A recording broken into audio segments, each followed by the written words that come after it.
Hello, welcome to the Oregon Files podcast. First, our disclaimer: we're novice podcasters, simply podcasters. I always get a Boston accent right there. We are novice podcasters, simply for entertainment and knowledge. If we misquote or offend, it was not on purpose to do so, and we're doing this a little bit dangerous tonight. We are recording from my spare attic, so we are not in a public setting. So we are going to do almost like an alcohol themed episode. Yeah, that's where we're at with this. My co-host, Elvia Bowman. We're going to drink during this episode. We're going to drink. That's what we're going to do. What we're going to do, because this theme of the episode is Prohibition episode. Yes. We're going to dive into Prohibition history of the United States, Prohibition history of Oregon, the key players who tried to enforce it, where people could drink during the Prohibition era, try to provide as much cool information as we can. And while we're doing that, see, the thing is, I fancy myself a drink from time to time. Mark's not much of a drinker, and that's okay, because not everyone's a drinker. That's okay. That's fine. That's people's choices. That's fine. It's fine. I'm okay with that. I've known Mark a long time. It is what it is. I mean, Mark dabbles in magic and Dungeons and Dragons. That's his thing. But tonight, we have a lineup, quite a good lineup here of different beverages to try. And first off, we tried something called Absinthe. Absinthe. My first time tasting this. So walk us through how do you make a good absinthe? So absolutely. First of all, you're right. I'm usually, I think what's called a teetotaler. So this is what's really a teetotaler. I would only drink tea. Teetotal. It means completely abstaining from alcohol. It's someone who practices teetotalism. It isn't related to drinking tea. It's just total abstinence from alcohol. But instead of abstinence, we're having absinthe.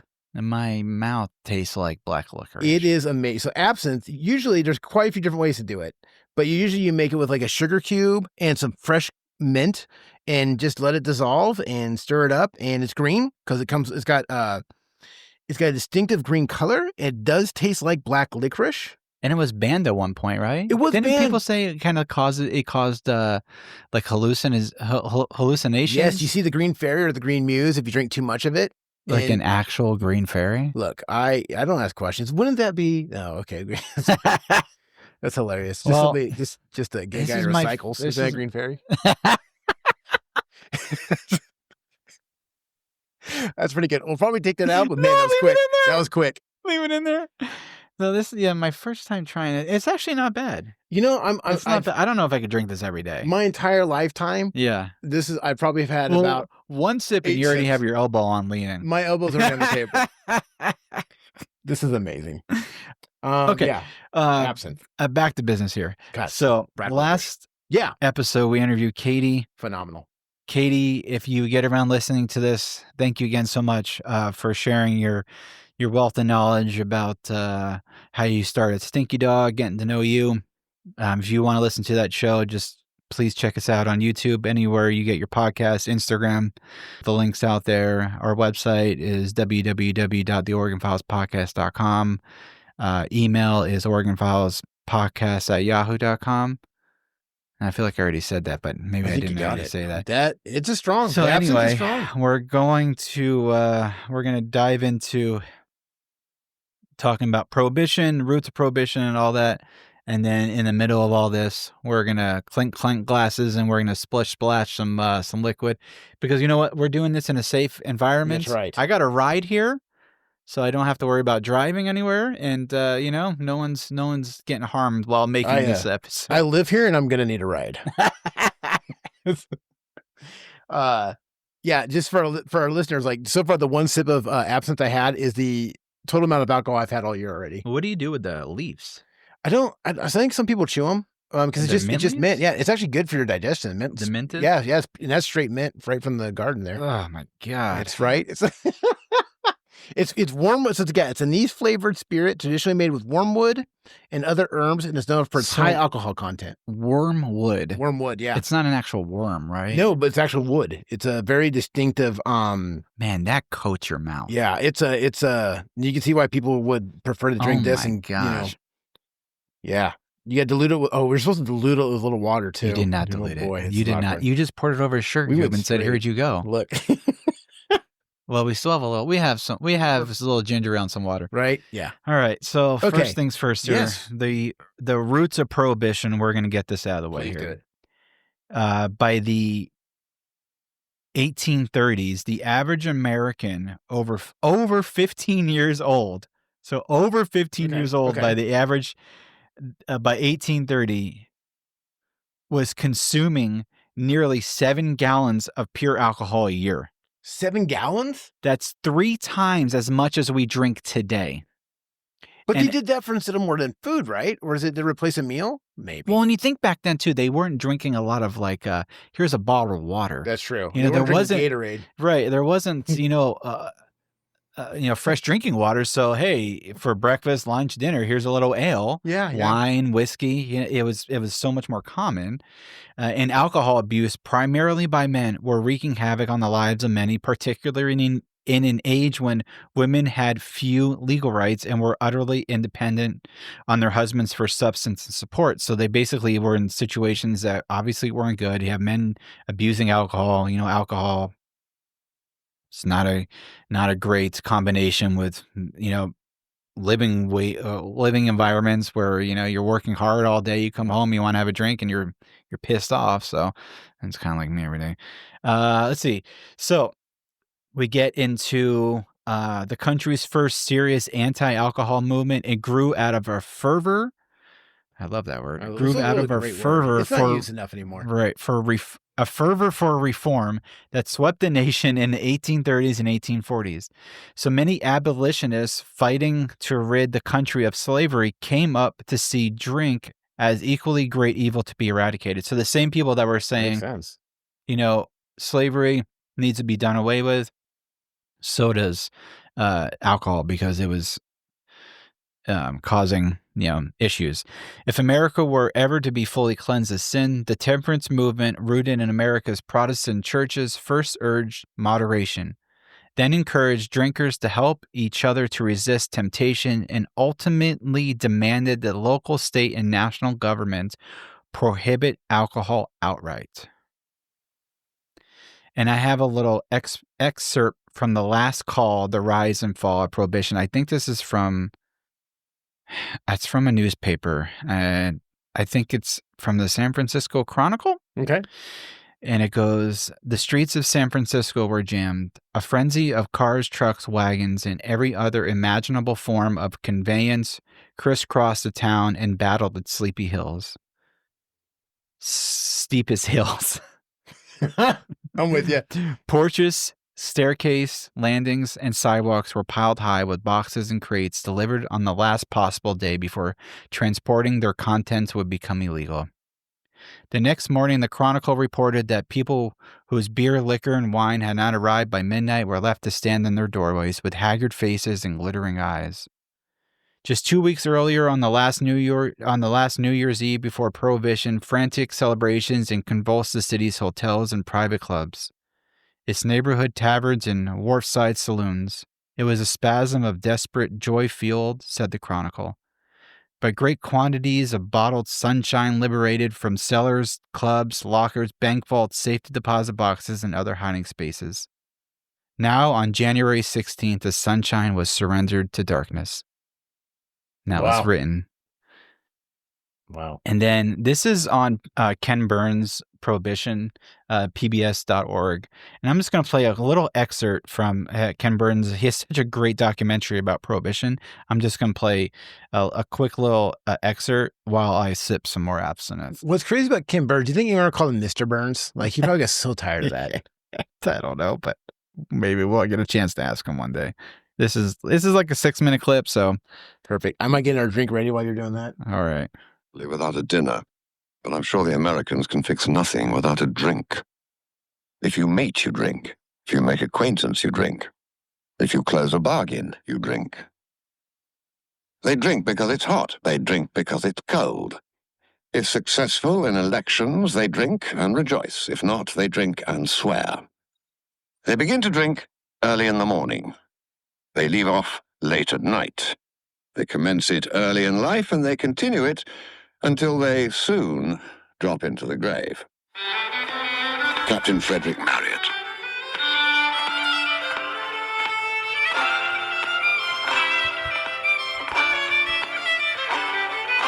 For most of the nation's history, alcohol was at least as American as apple pie.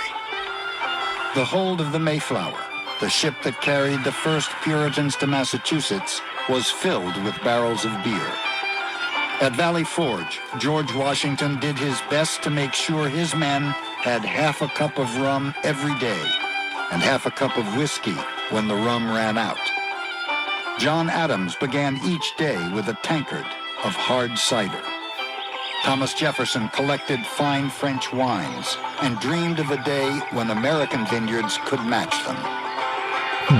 After Andrew Jackson's inauguration, so many drunken admirers crowded into the White House, the celebration had to be moved out onto the lawn to save the furniture. Young Abraham Lincoln sold whiskey by the barrel from his grocery store in New Salem, Illinois.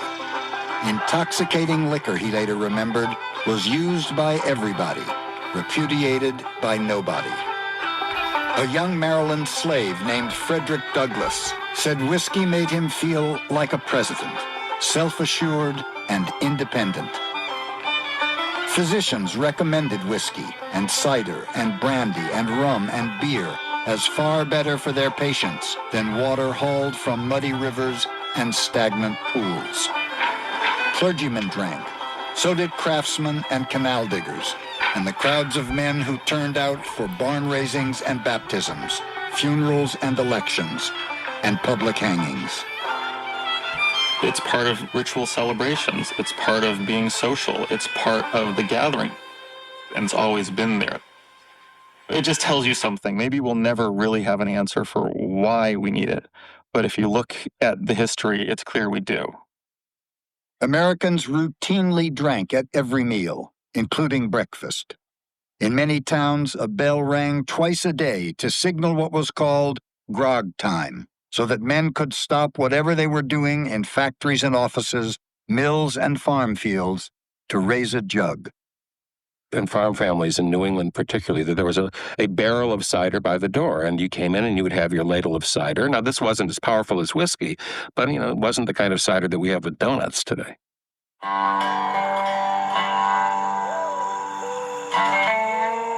For thousands of years, human beings had been fermenting fruits and grains to create mildly intoxicating beverages. But by the 1800s, rum, whiskey, and other distilled spirits with significantly higher alcohol content had become increasingly available. All of a sudden, you have all of these people growing grain, growing corn, growing oats, growing wheat that can be distilled into whiskey. And so all of these rituals that had been part of the human experience, where farmers would get up and you would have beer with breakfast and beer with lunch and beer with your afternoon break and beer with dinner, but you're talking about 2% beer. But now all of a sudden people are drinking whiskey instead.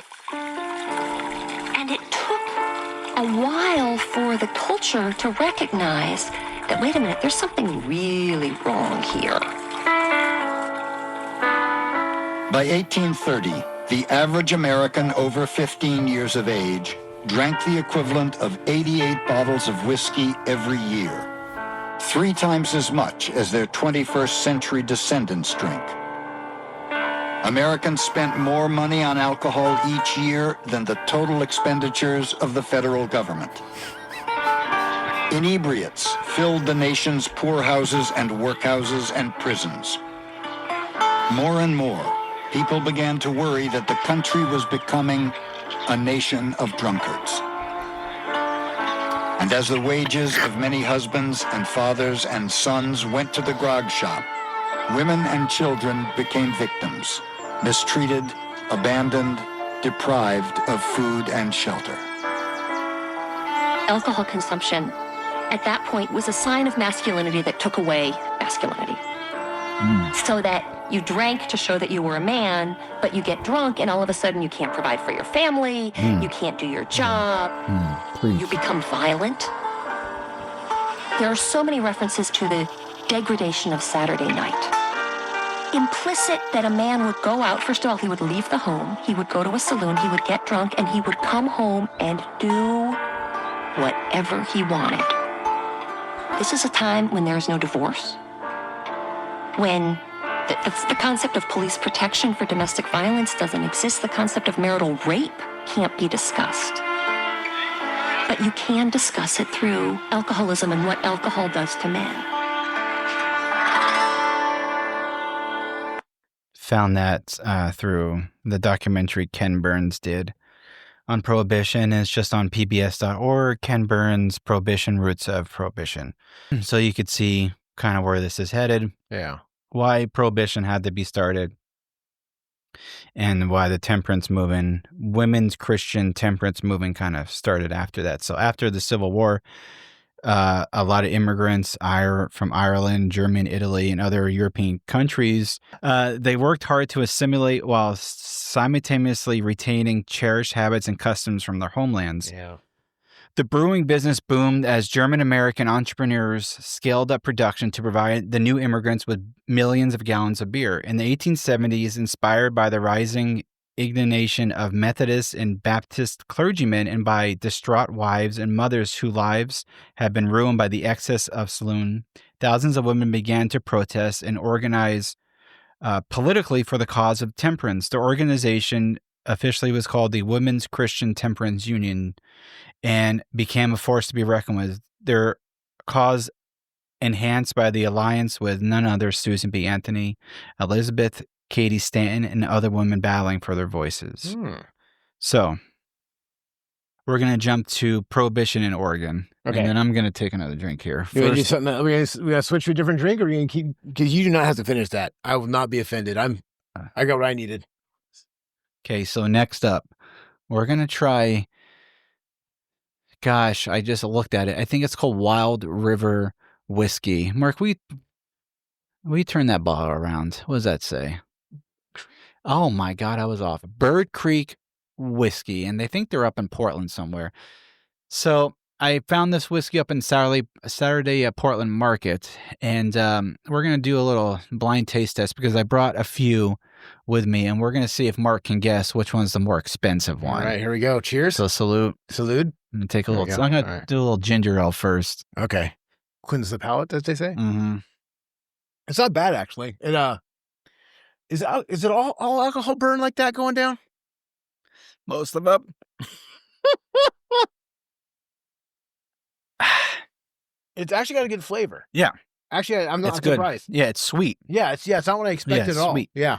Okay. Okay. Not All bad. right. I'll let that. I won't punish you more.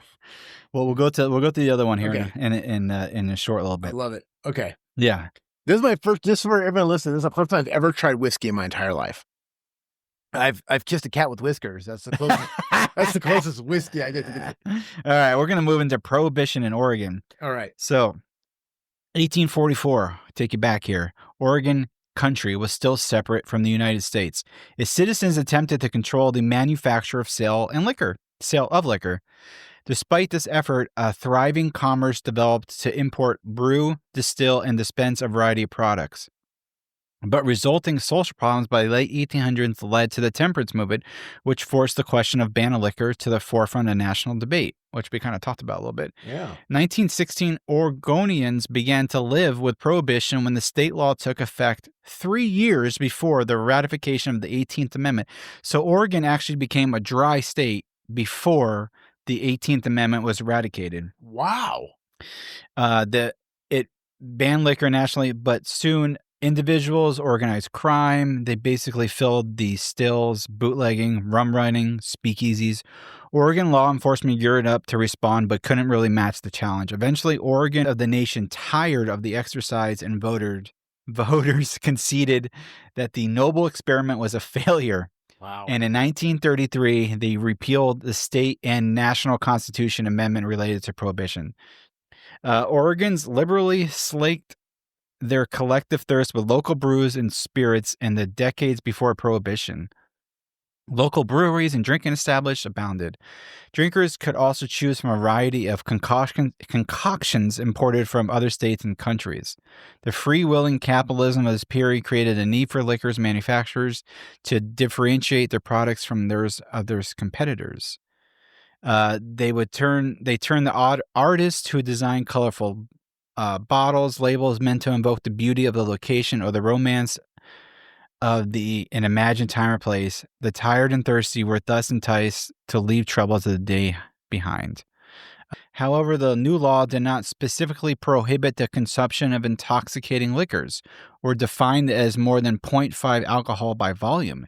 In a perfect display of human nature, people across the country stoked up on their favorite alcohol beverage in the period leading up to enforcement on the act. Others took advantage of provision allowing up to 200 gallons of non-intoxicating cider and fruit juice to be made each year at home. Soon people could buy large stocks of grape concentration known as wine bricks. Instructions to avoid dissolving the concentrate in water and put in the mixed jugs in for 20 days before the resulting fermentation. So they just would buy bricks of grape, yes, and then try to ferment into their own wine. I mean, talk about being desperate. It's hilarious, but I love that they get around it. They put instructions on the bottle that said, "Hey, don't do this because it'll make wine, and here's the steps to you not to do." And that's what everyone started like, "Oh, I get what you're saying." That's hilarious. Let's see here. Prohibition also created other new, entire legal possibilities for those with good imaginations. For the enterprising, determined to stay within the bounds of the law, there were commercial opportunities. Many attempted to evoke fond memories of the period before Prohibition.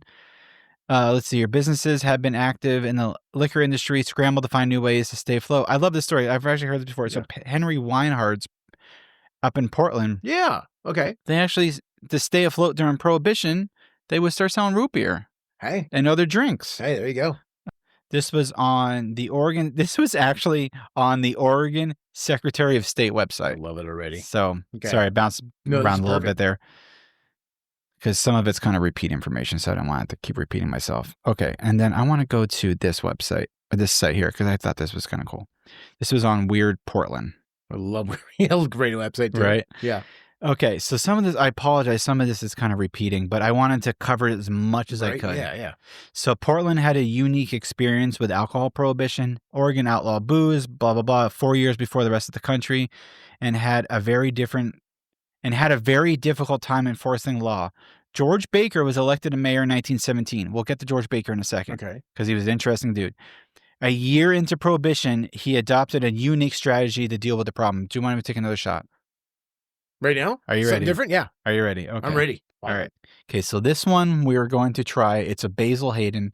This one is a Kentucky bourbon. The Bird Creek was a single malt American whiskey. This one is Basil Hayden, which I believe Basil Hayden is the same company as Jim Beam. I know you're not familiar with Jim Beam, but this one is the same company. This one is sort of like, this is like the Lexus to the Toyota of compared to if you're comparing things. So you try this one and you tell me what you think is the more expensive between the Bird Creek and the Basil Hayden. Okay. I do want to point out on the labels is Kentucky straight bourbon whiskey. I didn't know the sexual preference was added. So the fact it's a straight bourbon whiskey. Oh boy. Man, okay. We're keeping that one in there. There we go. All Okay. right. Do we salute? Salute again. Salute. Salute. Boom. All right. L'chaim. That one's smooth, huh? That one is smooth. It's got a really interesting aftertaste. It's very smooth and smoother than that one. Yeah, huh? smoother. Yeah. I'm not tasting too much with my tongue anymore now. Yeah, that one's not bad. Beautiful bottle. Yeah, thank you. I made it myself. Okay, so now that you try both of them, which one do you think is a little more expensive? I feel like just because this is a Jim Beam one, or I'm sorry, James B. Beam on the bottle. Yeah. That one's probably the more expensive one. But I think I like the Bird Creek flavor better. So the Bird Creek is about $90, $95. That Basil Hayden's probably about between $40 and $50. Oh, wow. So I was off. Okay. Yeah. I can taste the difference. I can see why. Yeah. Yeah. Okay. I get it now. Wow. Straight bourbon whiskey. Oh my gosh. We're recording here. That's I forgot what we were doing. Okay. Wow. I'm learning a lot here. Educated in the whiskey. Again, I've now had more alcohol yeah. today in like the last at least 5 to 10 years. So George Baker was elected mayor in 1917. A year into Prohibition, he adopted a unique strategy to deal with the problem. He decided to work closely with organized crime and the Portland Police Bureau to take control of illegal liquor distribution. So he said, I'm going to work closely with the people that are bringing it in illegally and the police. How funny. So Baker accomplished two major goals: giving Portland the reputation for effective enforcement of prohibition laws and keeping high-quality liquor readily available for himself and his friends. Why not? Oh, that's hilarious. So he was kind of famous for he would seize the illegal alcohol and then roll it uphill in barrels to parties where his friends were. You gotta love it, Right. That's hilarious, actually. Persistent, long-running, and successful bootlegging in Portland used the Pullman Porters on the South Pacific Railroad, which made regular runs between Oakland, California, and Portland to bring a steady stream of high-quality whiskey into Portland. Originally run by businessmen from San Francisco and Portland, the ring's leadership was arrested in a coordinated raid in 1918, setting off a struggle for control of a lucrative enterprise. After a violent struggle, Tom Johnson, an ex-robber and World War I veteran, emerged as a ringleader. Johnson, who remained in control of bootlegging empire well into the 1950s, became one of Portland's most powerful and influential African Americans. Wow, that's cool. Another armed robber,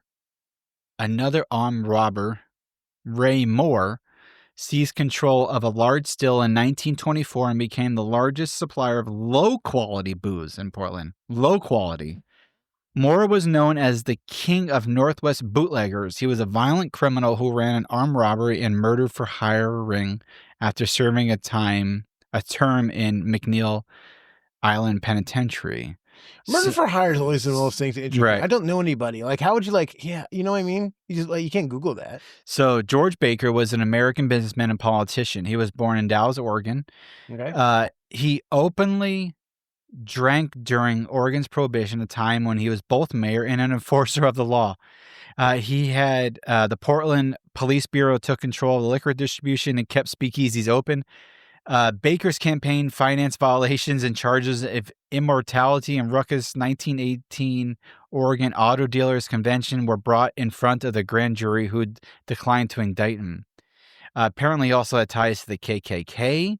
Whoa. And then by the 1930s, Baker and political allies were embroiled in accepting bribes for locating the Portland public market.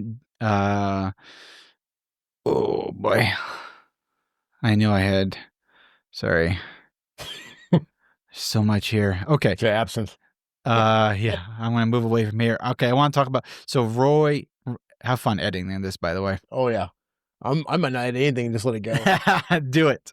So Roy Olmsted, who was I said he was like the bootlegger king of like the Northwest. Okay. He was among the most successful and renowned bootleggers in the Pacific Northwest during the Prohibition. He was a former lieutenant in the Seattle Police Department. He initiated alcohol smuggling from Canada while serving in the department. That's amazing. So he was a cop, and then he became the biggest bootlegger. Yes. I love it. Will you do me a favor? Yeah, what are we doing next? What can I do for you? You want a sugar cube? I don't want to. Will you? Let's open up that. Let's move to. You haven't tried Hennessy before. Let's try that Hennessy. It's behind that. Yeah. Why don't you bring that over here? This is very special. It says, "Oh, the cognac." Have you had cognac before? It's the ladies' man drink. You thought it was cologne. Yeah. Let's try that cognac. All right. Now you're definitely going to want it. It's not as smooth as the other ones. So you're definitely going to cognac's definitely drink. You'd usually drink it with like a Coca-Cola or something. But I'm just gonna pour a little bit into mine. You rinse yours out. I'm just gonna do a little bit here. Yeah, just a little bit for me. Oh, I spilled a little bit on the table. I'm sorry about that. Here, I'm gonna let you just pour your own, buddy. I mean, I don't know why I keep pouring yours. Perfect. I love the bottle. There you go. Thanks. There we go. Perfect. All right. Just a lick. It's like a thumbnail full. That's right. All right. What'd you call this? Are we still recording? Yeah. Good. What'd you call this one? It's a cognac. But it's Hennessy. You said something that was very special. Hennessy, very special. Yeah, I just said you don't want to drink this one straight though. Okay, you don't want to drink this one straight. Okay. You definitely want to chase and mix with it because it's not. I mean, sure, you can chase. I mean, I'm gonna shoot it anyway, but. All right. What is that a little? Hang loose. I like the shot glass I got you. Hang This loose. is the best part. All right, here we go. Cognac, first time. Isn't this what you used to drink, the ladies' man? Yeah. Saddest. No, I know.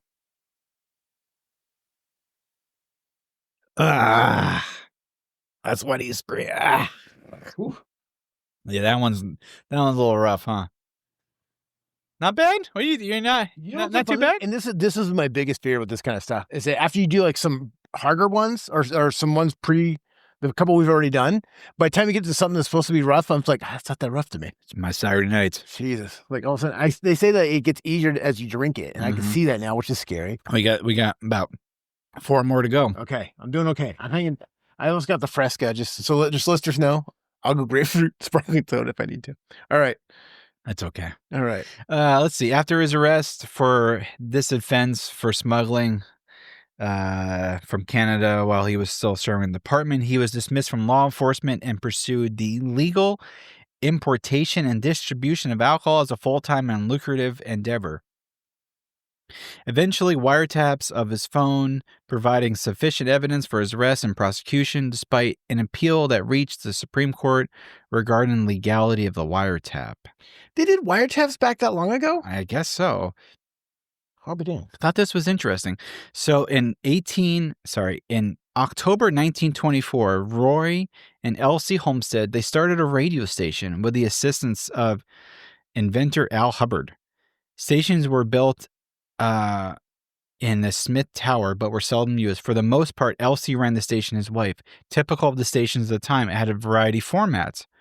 It would have like bedtime stories for children. This led to a legend that Elsie, his wife, inserted coded language into her stories as signals for her husband's bootlegging network. I love Elsie was broadcasting from her home as usual when the home was raided by government agents and was put off the air. So she would do her on-air content, Yeah. but within that content, it would be about her husband's That's bootlegging. amazing. Whether that was like purpose, like for him to get in Yeah. trouble, I'm not really sure. Like she said, okay, this little piggy went to the market. This little piggy went down to the boondocks.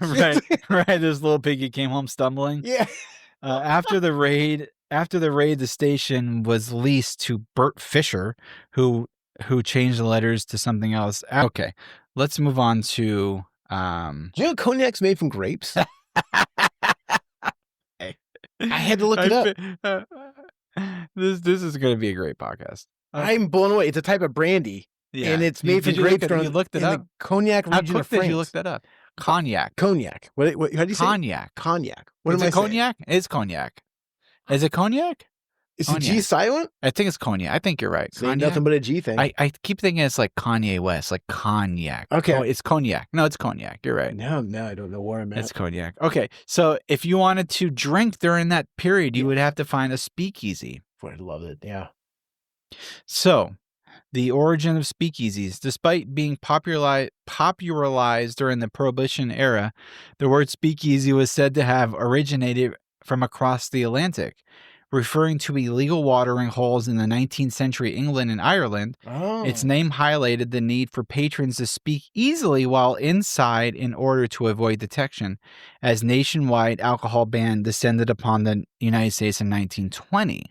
Go ahead. Wait, they had to speak easy when they're inside? So, okay. I thought it was you had to like have the speak easy, like easily say a code You word to did, get in. yeah. Okay. So with Prohibition kicking in, only legal establishments where the use of alcohol was permitted were pharmacies and religious institutions. Pharmacies? Who goes to a pharmacy for alcohol? Well, no, remember that was a cure-all. Like they would give you like, because pharmacy. remember they used to give you Coca-Cola with crack in it. Not for crack. cure-all. Was That it wasn't crack. Was it cocaine? What was it? Yeah, What was it? it's different than crack. Wait, cocaine's not crack? Oh boy. No, well, okay. Well, I don't know if we can edit this. Crack is cocaine. I had no idea. No idea. We're not doing that episode, but Yeah. Oh boy, Amazing. alcoholics would go to all ends to obtain a medicinal liquor prescription. You can get a liquor prescription from doctors for a range of ailments, headaches, nausea, and diabetes. Could you imagine? Hey, doctor, I have diabetes. I got the diabetes. I have the beaties. Can you write me a medicinal liquor prescription? I need me a little bourbon to cure my diabetes. They haven't made the Ozempic yet, doc. That's amazing. Yes. Do you want the single malt or the double malt? Right? Or do you want straight? Or do you want something very special from Hennessy? During this period, many also became unusually religious and frequently visited churches more often than normal. That's amazing. You had people show up. You'd be like, what is this Jesus fella? Yeah. I heard about this Jesus fella. Sure, water and the wine. I'm in. I'm in. As a result of the limited alcohol sources, the unceasing demand for booze spawned tens of thousands of speakeasies across the nation. Tucked away from the public eye and without official entrance, secret bars provided drinkers an escape from miserable, sobering reality of prohibition. To evade official raids, some of these underground drinking establishments put in places had passwords, secret knocking patterns for patrons to gain access. Okay, we need to talk about the secret knocking pattern. Right. Because how would you let other people know what the secret knocking pattern was? That's just it. And then if you're drunk and miss it, then you know you're going to get in and you start yelling. How many attempts do you get? Right. Even for the many tries password. do you get? Yeah. Do you get like 3 tries and you're done? That's just it, right? And you go, dude. And then, but you know, that's hilarious. You think that's where the doot comes from? No, get this. I know that. It's called 2 bits and a shave. It's 2 bits and a shave, 6 pence or something like that. It's an old saying of how they used to get people to get shaved. And that's, oh, really? yeah. And yeah, 2 bits and a shave. Doot. Yeah. Huh. All right. There you go. As an added precaution against undercover prohibition patrons would have to know, and use code words. Examples of code words when ordering alcohol beverage during prohibition included coffin vanish, white mule, horse liniment, and monkey rum, which is just fantastic. Monkey rum. Nicknamed blind pigs and gin joints, the number of speakeasies in the United States skyrocketed in the 1920s. In 1922, it was believed there was at least 5,000 speakeasies in the country. Check this out. In the 1920s, New York City alone had 32,000 illegal drinking establishments. What? 32,000. How did you know you had that many if they're illegal, though? Like, was there like an undercover census? Like there's some guy going around with it. He's like, because look, I just need this for future podcasts. Right. Okay. I need to know. He knew all the code words. It's a code word book. Right. The original code breaker. Right. These speakeasies, that's a great question. These speakeasies were operating on every corner, even in the proximity places where saloons were once forbidden, such as schools and residential areas. Across different social strata, the love for tipples. The love for tickles? Did you say tickles? I don't remain the same. And speakeasies existed equally as makeshift saloons and rundown basements and secret passageways and squawky diners. What is a squawky diner? I don't know. But if you can go to did you know there's still speakeasies today? I've heard that. It's more of it's like a it's more like thing. Yeah, right? It's more like a fun thing. By the way, real quick correction: it's shave and a haircut, 2 bits. Okay, so that's what you go shave and a haircut, 2 bits, which was 25 cents. There you go. I was somewhere. I was in the vicinity. What are we doing bartender? Next? Let's go next. What do you want to do? Do you want to try that stupid scotch you bought? The stupid scotch I bought? Yes, I'll try scotch. I mean, I've had bourbon. I've had. Should we move on to the scotch? Yeah, let's move on to the scotch. I don't like scotch one bit. So I'm gonna need something else to. Will you tell the listeners what I thought this was gonna taste like? Okay, so Mark bought. Wait, what do you think it was gonna taste like? You bought Chivas because it means goat. You thought it was gonna taste like a goat? Oh, the Mexican soccer team. Yeah. Excuse me. I thought scotch, and I really did. For everyone listening, I really thought it was gonna be butterscotch flavored. I'm sorry. I really That's thought. Right. So Mark texted me. He said, "Hey, let's do this. I bought scotch. I think it's gonna taste like butterscotch." And I said, "Oh boy, that's not what it tastes like." And he said, "So I'm off." Yeah, you're way off. Oh wow, you're feeling generous there for yourself. That thing made like a 12. That was flushed that twice. My God. Some on the table. Oh man, I have never heard of Chivas Scotch before. Usually it's like Johnny Walker. It was not the expensive one, I'll tell you that. Okay, well I'm gonna pour myself a little bit of that. I think I'm gonna break into the Fresca now. Yes, I probably need a little bit of ginger ale. Yes, You have more ginger ale. I'll take a little ginger ale. I don't trust that Fresca. It doesn't look right at me. Thanks. You should have seen me when I was at the liquor store getting these ones. I didn't know that. What was the other thing I had to learn? That Scotch, it's a blended Scotch whiskey, and I go, and I asked the guy, I'm like, I'm looking for just Scotch, and the guy looked at me like I was messing around with him. Idiot. I know. I'm looking for just Scotch. He's in the back. So once you were in speakeasies, this was kind of cool. Once you were in speakeasies, there was also it was also one of those rare places that segregation was absent. That's amazing. You go into speakeasies, and they didn't. There was no care whether you were black, white, whatever. It was all cultures, races drank to the wonders of alcohol, with little care for existence as social norm. Amazing. New York-based newspaper even went as far as to declare that speakeasies have done more to improve race relations than churches, white and black, have done in 10 decades. Preach. And then why do we fight it? Salute. Salute. Okay. Chaim. Here we go. Scotch. Had a little bit of the breakfast come up already. That's not bad. Ugh. That's not bad. Like you said, it's not bad. Ugh. It's that one. So I'll be honest with this one. This one has a violent aftertaste. Like I love how the whiskey, the Bird Creek, that's not bad, had a nice finish. The Basil Hayden had a nice finish. This finish is, I think, the way I call it a goat, because it kicks like one. Just a little. Boy. All right. Let's see here. Where are we at? Okay. This is a good episode. So, this is going to be a great episode. We're really going to enjoy the dad jokes at the end of this one. Oh, boy, yeah. I'm done talking about speakeasies, to tell you the truth. What else you got? I still got the laws. Yeah, let me jump to this real quick here. I love it. Let me cancel out. You're right. This is going to be a fun one to edit.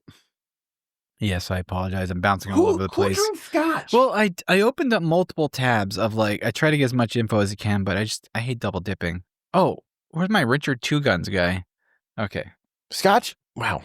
Yeah, just cancel all this. Regal, whatever. Blended Scotch whiskey. Or just keep it all in because it would be hilarious. Okay. Age 12 years. They should have left it in. So, one of the more fascinating Prohibition characters I read about was somebody with the name of Richard Two Guns Hart. Okay, so this is on wildwestnewsletter.com.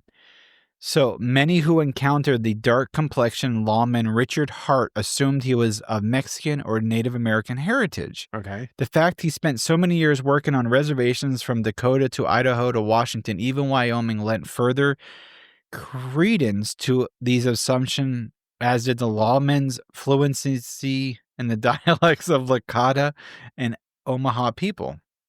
Hart's willingness to hunt down the rankest of outlaws, his proficiency with those trademark matching Colt 45s of his, and his willingness to unbuckle his gun belt and go toe to toe. Oh gosh, I'm slowing down. All helped to garner a well-deserved reputation as a man to be both feared and respected. Over the years, Two Gun Hart worked as a marshal, deputy sheriff, range detective, presidential bodyguard, reservation police officer, and all-around thorn in the side of do-gooders overall. He was a menace, as one paper called him. His name alone caused terror in the hearts of every criminal. Ultimately, he died of a heart attack. I don't know. Why did they put that in there?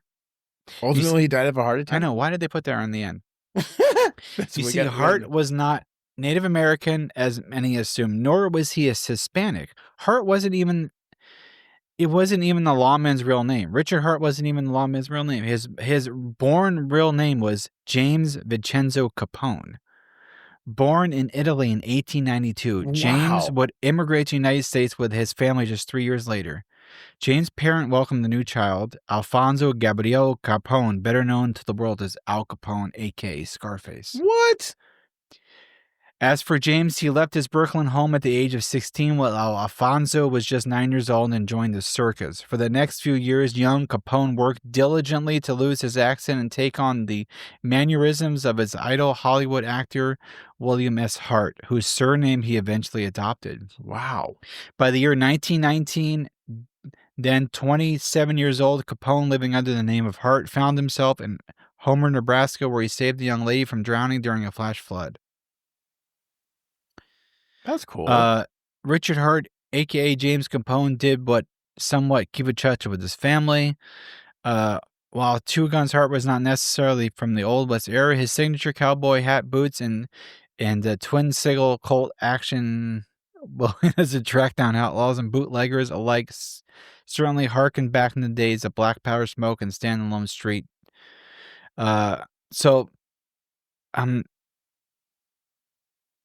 Basically, this guy became a IRS agent. So the IRS enforced, because the prohibition and the taxing of alcohol fell onto the United States government. It fell into the IRS division. So there was IRS agents that would enforce the prohibition and the laws of the illegal sale of alcohol. And James Hart ended up becoming an IRS agent. And he ended up trying to enforce the legal sale of alcohol. Well, he got himself into a little bit of trouble. Okay. He ended up moving back west, and folks started noticing a little bit at a time that he had a little bit more money than other people. Oh. And eventually came out that he was actually brothers with Al Capone. That's amazing. So, an IRS agent who was enforcing Prohibition era was actually brothers with the famous Al Capone. That's so crazy. And out of everything I just read, I have no idea if anyone actually learned anything about Prohibition. And we were 50 minutes into this episode. I love it. I made little notes through the podcast. It's amazing. As I was probably getting more and more. Anyways, you said the word utterly earlier, and it's one of my favorite words, because all I could think was if cows could talk, would they say utterly as much as possible?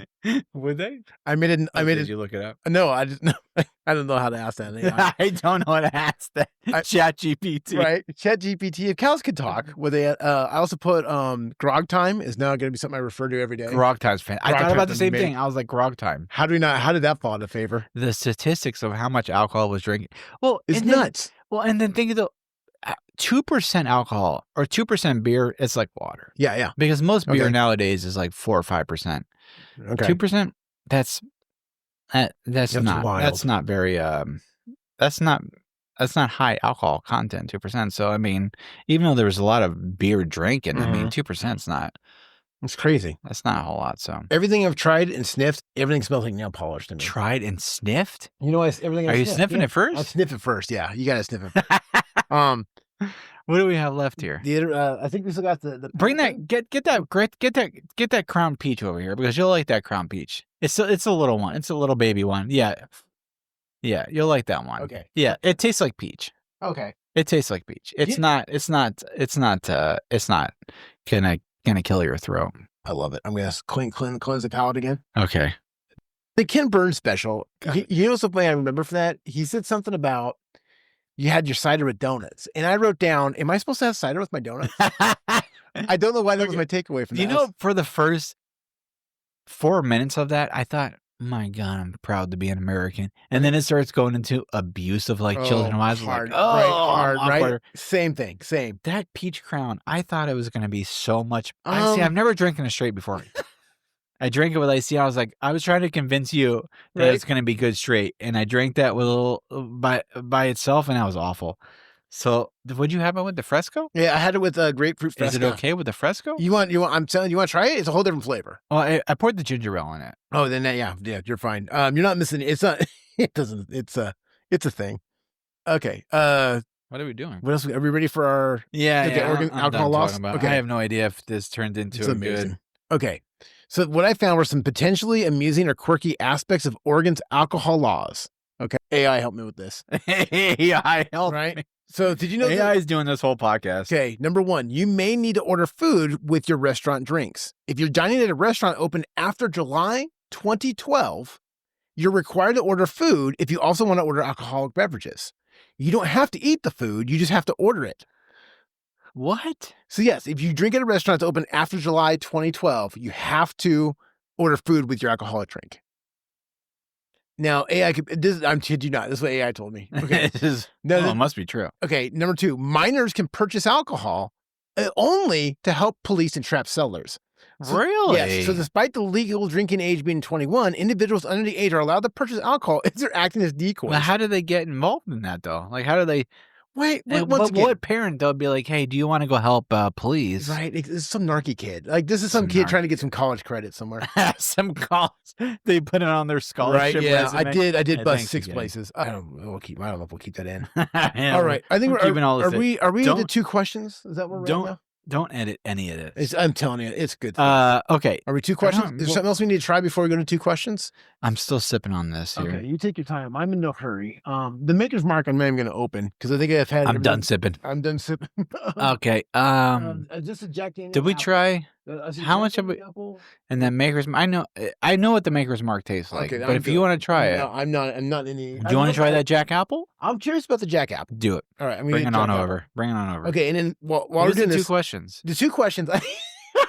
Okay, if you could breed 2 animals, what would they be? And favorite snack? Favorite late night snack. Late nights. Okay. Okay. So if I could breed, yeah, okay, you breed. Yeah, what 2 animals you breed? Okay, yeah. So I thought about this, and I thought you came with that question really quick. By the well, and I thought, do I want to keep it realistically, or do I want to be weird about it? But I thought I wanted. Okay. So if we could breed a couple animals. Man, I want to keep it like realistically. I just went with a hippo and a rhino. Because I feel like they're similar. It's just going to be called, a hino. A hino. A hino. But, but you can get weird with it. You can be like a tiger and a giraffe. I mean, you could literally just say anything. But I thought, like, what 2 animals look alike, seem alike? So like a hippo and a rhino. Okay. Okay. You can go like a bee and a gorilla. Amazing. The smells so good, actually. The apple one? Yeah. Yeah, the Jack Apple. Yeah, it smells like this is my first time having this, to tell you the truth. You don't want any more? I did. No, this is a 20 for me. I did 3 like apple juice. I did 3 animal combinations. I couldn't help it. 3 animal combinations. The first one I'm gonna do is the nightmare fuel. Okay, this is the one that if it was done right, a hornet and a rattlesnake. Can you imagine a flying rattlesnake? Jesus. They could also sting you. So this rattler could sting you, and it's still got the venom of the rattlesnake. Why would you invent that? Okay. So I'm gonna go to the opposite of that. I'm not getting to my favorite one yet. The opposite of that. I got my favorite one yet. So now we got the scary one out of the way. How about a red panda and a corgi? How cute would that be? How cute would a red panda and a corgi be? It would move like a slinky. Red panda and a corgi, right? It just rolls around. It would be the cutest animal ever. Like Japan's got to get on that. Japan, if anyone's gonna make a corgi and a red panda, imagine a corgi and a red panda. It's the best. You know what I mean? That's perfect. Now, my personal combination, if I had to pick one, and and I'll tell you why. I have a reason for this. It would be a bear and a raccoon. Only for, okay. I would love to see a bear going through someone's garbage with a raccoon bandit. What kind of bear? Like a black grizzly?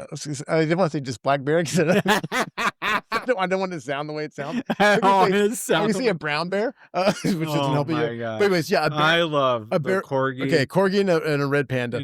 There you go. That would be the cutest animal ever. And then favorite late night snack. Yes. I don't know, because I don't late night snack. I don't either. I'm too old for it. But favorite late night snack, I know this is like lame, but I just like a good bagel. Is that silly? I like a good little bagel and peanut butter. I like a good toast. Favorite late night snack. I like Nutter Butters. Nutter Butters are good too. I love a good Nutter Butter. Yeah. Favorite late night snack. That's good. It also depends what's in the fridge. That's 100%. I mean, if there's like leftover pizza. Yeah, that's right. Yeah. Leftover pizza is a great late night snack. Leftover yakisoba. Yakisoba. Yeah. If it's something I don't have to like put too much effort into. Yeah. See, It's a good late night snack. I've been going like I'll do like instant oatmeal, like you do all those instant oatmeal with the Quaker Oats things, just a little because it's a warm thing, and you know what I mean. It sits well in your stomach. No, take that out. Take that out. Oatmeal. Take that out. It's a weird thing to have late at No, night, and it take works that really out. good. It's nice and warm. It's like having a warm oatmeal cookie. I'm always happy with it. I just add a lot of stuff to mine. Yeah. Okay. There you go. Now, where's Oh, our- do we want some funny questions? This apple one. was No, funny. Where's our dad jokes? good. Oh, how's the apple? I haven't I even like tried the it apple a yet. lot. The apple's really good with the Fresca too, by the way. I hope by the end of this, Okay. we somehow inform people and educated people about prohibition. This is why we need it. No What- one's- I don't know. You know what l'chaim means? No, To life. that's amazing. L'chaim. And salute, I know means salute. I hope it does. Why did the banana? Well, Jesus, what did the banana say to the doctor?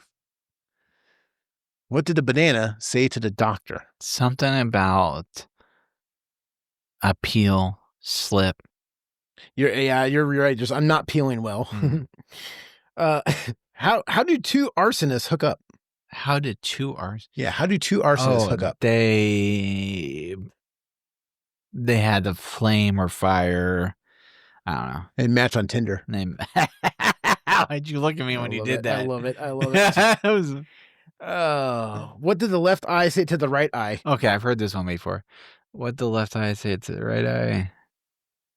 I don't know. I can't remember. There's something smelly between us. There's something what? There's something smelly. Okay. There's something smells between us. Yeah, I got some good ones here. I see. I got some good ones Let's here. see here. I was thinking about moving to Moscow, but there's no point in rushing into things. Ooh, Oh boy! wow. I thought we weren't being political here. I thought we weren't being we political. weren't being political. How does a rancher keep track of his cattle? By counting the UFOs. It's with his calculator. Wait, what? I know. I got four more. What do cats eat for breakfast? Mice. Crispies. Mice Crispies. Very good. You had it. Mice Krispies? Yep. Mice Krispies. That's what they eat for breakfast. Mice Krispies. See, that one always gets me too. It's a sneaky I one. think about that one. Okay, last three are my three Yeah. favorites. What do you call a bear with no teeth? A bear with Gummy no- bear. Very good. I never get those. What did the schizophrenic bookkeeper say? Schizophrenic. That was a big word to read when you're What 6 shots did in. the schizophrenic What did the schizophrenic bookkeeper say? I have so many. No, go ahead. I hear invoices. I hear invoices. And then my last one I have, Get out of my shop. when are holes beautiful? What? When are holes beautiful? I want to answer that so Right? There's so many different answers. differently. Go ahead. When they're gorgeous. Like you're gorgeous, but they're gorgeous. It's my favorite one too. I knew the delivery of it was, I couldn't get it. I couldn't get the delivery. Listen, Anyways, listen. to our listeners, I apologize as I drink my apple teeny. That I, actually, the apple with the grapefruit, it does taste like a gummy bear, by the way. Well, first of all, I just want to say thank you all for who's going to listen to this and appreciate and enjoy an hour of Mark and I stumbling and bubbling as we go from sipping on absinthe to Jack Daniels and everything in between. Everything in between. And I hope I hope you learned something, and I hope you enjoy our podcast as we're on our 71st episode. I love it. If you want to please get a hold of our show, it's OregonFilesPodcast@yahoo.com. It's Instagram. Mark puts it on YouTube. And goodbye and cheers. Cheers.